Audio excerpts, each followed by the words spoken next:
우리가 빼놓을 수 없는 매크로 변수입니다. 금리 인하 쪽에 관해서 연준의 스탠스에 관해서도 최근에 이야기도 있었는데 연준의 금리 인하 속도 조절의 배경은 무엇일까? 사실 지표상으로 경제는 좋잖아요. 그렇죠. 그래서 속도 조절을 합니까? 만약에 통상적으로 이렇다면 좀 파격적으로 해도 괜찮지 않습니까, 대표님? 지금 그러니까 올 초에 연준에서 나왔던 여러 가지 메시지 중에서 아주 시장에 임팩트 있게 영향력 있게 발현되었던 내용이 어떤 내용이었을까요?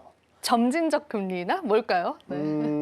올 초에 나왔던 연준에서의 시장에 영향도를 줬던 내용이 뭐냐면 올해 연준에서는 금리를 4번 정도 인하할 것이라는 예상이었어요. 그러니까 시장의 투자자들이 올해는 4번 정도 인하를 할 것이다라고 예상을 했었는데 이때 시장에 충격을 주면서 영향도를 줬다는 게 2번 정도만 할 수도 있다. 가능성이 있다. 이런 내용들이 시장에 영향도를 줬거든요.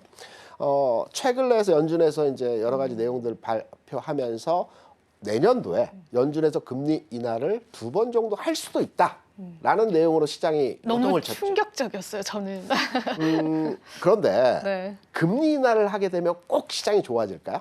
근데 이제 뭔가 통상적으로 우리 투자자분들은 와, 금리 인하다, 유동성이 좋아지겠다 이렇게 받아들이시니까 아무래도. 지난해 우리나라의 주식시장 나쁘지 않았어요. 미국 시장도 올해도 좋았지만 지난해도 좋았어요. 좋았죠. 통상적으로 과거 대비해서 오랜 기간 동안에 제가 미국 시장의 흐름을 추적해 본 결과 미국에서 시장이 좋은, 그러니까 미국 시장과 우리 시장이 좋았던 흐름에서의 상황을 판단해 보게 되면 금리를 인하하거나 또는 금리를 인상하거나 이 시기에서의 주시장이 좋았던 것이 아니고 금리를 동결하는 시기에 주시장이 오히려 강세 현상을 보여줬다는 저는 그 부분은 몰랐네요. 기대감이죠. 그 그러니까 기대감들 내년도에 금리 인하를 할 수 있을 것이다. 있을지도 모른다라는 동결 기간에 주시장이 오히려 상승하는 흐름들을 많이 보여줬거든요.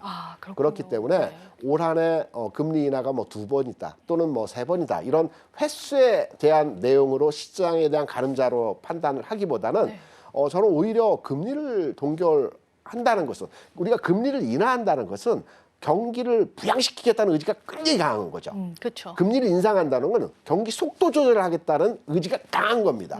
그래서 과거에도 미국의 연준에서 금리를 인하할 때, 정책적으로 인하를 할 때 연속적으로 인하를 하기보다는 일정 부분 인하를 하고 2-3번 정도 인하를 하고 동결하고 그리고 일정 기간을 상황을 봅니다. 그리고 나서 인하할 수도 있고 예전에는 일부 인상했다 다시 인하하는 경우도 있었어요. 그렇기 때문에 올해 뭐 금리 인하를 뭐 2번, 3번, 4번 이 횟수에 대해서 우리가 민감하게 시장의 영향도를 가지고 해석할 필요는 없을 것이다 이렇게 이해를 하고 있죠. 네, 좋습니다. 그러면 결론으로 이제 대표님 한마디만 더 들어보자면 이런 금리 인하 스탠스 주식시장, 우리 주식시장에는 어떤 영향을 미칠 것이라고 보세요? 금리 인하에 대한 시장의 영향도는 이제 거의 끝났다라고 봐야 돼요. 그 영향권 자체가 이제 크지 않을 것이다. 그렇죠. 올 한 해 동안 우리 시장에서는 미국의 금리 인하 영향도가 크지는 않았지만 물론 7월까지 해서는 좀 있었죠. 그래도. 금리 인하의 영향도로 인해서 2,600에서 2,900까지 상승하는 흐름들이 보여졌습니다. 그렇지만 이제 연준에서는 금리 인하 방향성을 정해졌고 금리 인하를 올해 진행을 했다라는 측면을 보게 되면 내년도에 실제적으로 금리를 2번 하든 4번 하든 시장에서의 영향도는 그렇게 크지는 않을 것이다. 왜? 금리를 인하하더라도 과거와 같이 0.5, 1% 수준까지의 금리 인하를 가져가는 형태는 나타나지 않을 것이기 때문에 파격적 금리 인하는 없겠네요. 그렇죠? 추세적으로 계속 기간차를 두고 8번, 9번, 10번 금리 인하를 가져가는 형태로서의 진행은 나타나기 쉽지 않을 것이기 때문에 금리 인하와 연계된 시장에서의 흐름들은 이제 어느 정도 영향력이 벗어났다. 마무리가 되었지 않나. 여기에 비해서 경기 부양과 경기 회복에 대한 시장의 영향도는 확대될 가능성이 있지 않겠나. 이렇게 해석을 하고 있죠. 좋습니다. 아주 명쾌한 또 답변을 들어봤고요. 자, 그러면 이제 저희가 매크로 변수까지도 체크를 해봤다면 이 가상자산 시장 이야기를 해봐야 될 것 같습니다. 원화 마켓의 거래소로 대금이 굉장히 많이 들어가면서요. 사실상 주식시장의 거래 대금을 좀 뛰어넘었다. 이런 소식들 들려오는 게 저희가 또 국내 주식을 하는 입장에서는 좀 섭섭하기도 하고 이게 이래도 되나라는 생각이 들기도 하는데 우리 가상자산 시장 전망 대표님께서는 어떻게 보실까요? 뭐 10만 불 돌파 이후에 다시 10만 불 아래로 내려오는 현상들 지금은 이제 굉장히 이제 보합을 나타내고 있습니다. 모든 상품에서의 가격 변화에서 흐름들을 보게 되면 마의 벽, 그러니까 100불, 10만 불 10만 불, 또는 일정 네. 이제 마의 벽이라고 볼 수 있는 가격대를 일시적으로 돌파했다가 다시 내려갑니다. 내려오는 경향들이 보여집니다. 네. 그런데 재돌파하거든요.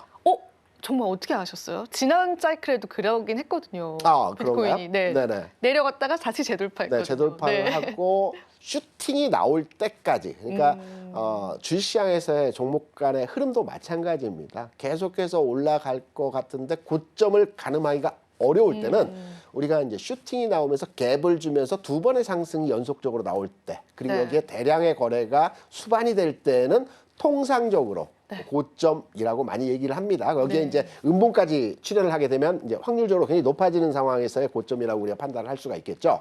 그렇다면 최근에서의 비트코인 시장에서의 네. 흐름들에서의 상황들을 판단해 보게 되면 일시적으로 10만 불을 돌파했다가 여러 가지 증시 주변 여건, 금융시장 변화의 상황에 따라서 오르내림의 모습들을 모습 보여왔죠. 반복적으로 네. 보여주고 있는데 여기에 추세가 하락으로 전환됐다든가 뭐 상당 기간 동안 침체 국면에서의 흐름으로 만들어 가겠다라는 측면보다는 조금은 정체된 시장 흐름과 연동돼서 위축된 상황에서 다시 재돌파를 위한 과정을 찾아가지 않겠느냐 이렇게 판단을 하고 있습니다. 그러면은 긍정적으로 굉장히 보시는 거네요. 그래도 아직까지는. 과거에도 보면 가상자산에서의 주가가 강할 때는 네. 기술주들이 통상 강한 흐름에서의 연동된 흐름들을 많이 그 보여줬어요. 뉴욕 증시랑 같은 연동으로 갔던가요? 그렇죠. 과거에도 네. 그랬고요. 지금도 뭐 비슷한 맥락점으로 주가 상황에서의 모습을 보여주고 있는데 저는 뭐 지난 시간에 말씀드렸지만 파월 의장이 얘기했던 것처럼 거품은 비로소 꺼지고 나서야 그게 거품인 줄 알았다라고 얘기하는 것처럼 가상자산의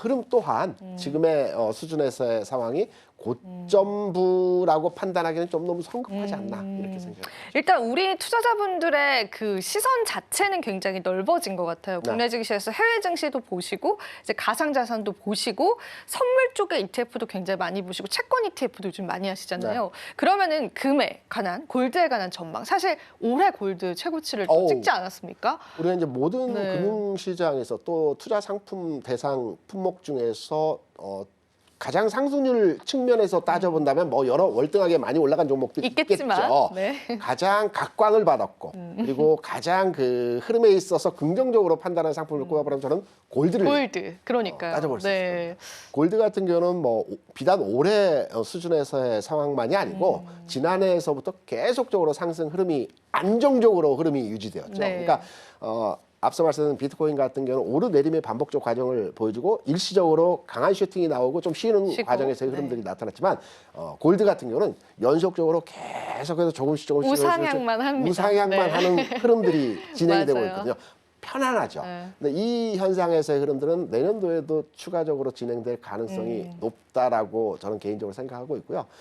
금은 이제 제한적인 상품이지 않습니까? 네. 제한적인 상품인데 추가 상승 가능성에 대해서 또 열어놓고 판단하시는 게 어떠할까 생각을 하고 있습니다. 네, 좋습니다. 골드에 관해서 굉장히 좀 긍정적인 흐름들 네. 전망해 주셨는데 오늘 이제 마지막 질문 드려야 될 것 같습니다. 2025년 증시 투자 이것만은 지키자. 우리 시청자분들에게 꼭 해주고 싶은 말씀 있으시다면 대표님 마지막으로 한마디 해주세요. 제가 현업에 있으면서 느낀 점입니다. 네. 주식시장에서 내가 수익을 꼭 내고 싶다. 돈을 벌고 싶다. 네. 이기고 싶다. 실패하지 않는 투자를 해보고 싶다라면 종목 수를 줄여야 됩니다. 아, 종수를 줄이자. 철저하게 종목 수를 줄이면서 어떤 한정된 자원을 통해서 슬림화된 그 포트폴리오를 가져가는 것이 절대적으로 수익을 낼 수 있는 방법 중에 하나입니다. 종목 수가 많으면 관리가 안 됩니다. 그래서 내년도 투자 측면에서 우리가 절대로 이것만은 지키자라고 했을 때 가장 쉬운 방법이면서도 가장 효과적인 방법, 종목 수를 내가 가지고 있는 계좌에 종목 수가 5개 이상의 종목으로 편제돼 있다라고 한다면 5개 이하로 줄여 가시는 것이 절대적으로 승리하는 투자가 아닐까 이렇게 생각합니다. 지금 바로 구독을 눌러보세요.